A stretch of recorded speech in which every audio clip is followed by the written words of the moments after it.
There's really big news out of Brazil. Former President Jair Bolsonaro was convicted on an attempted coup.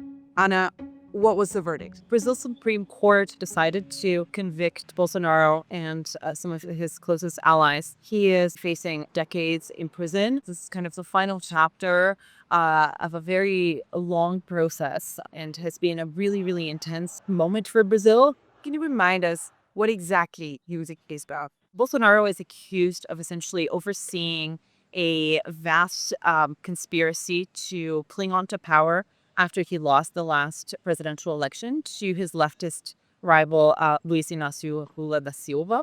What prosecutors have said is that plans also included an attempt to recruit military leaders to help stage a potential coup. Now, one of the most shocking parts of the plot is a plan to assassinate Lula, his running mate, and his Supreme Court justice, who was overseeing this case. The plan fell apart when the military top brass declined to participate. Bolsonaro's supporters, who had been demanding an intervention by the army, they ended up storming government buildings in the capital. And that's essentially when it all came undone.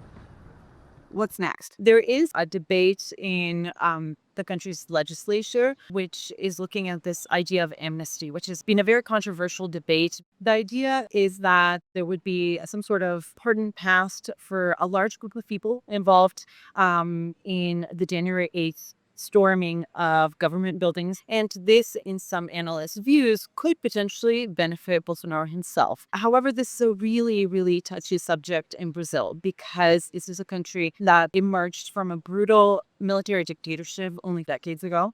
Many people who were responsible for committing crimes got away without any kind of consequences for their actions. Given this wider context, it is very difficult to see this moving forward and not being challenged once again in the Supreme Court.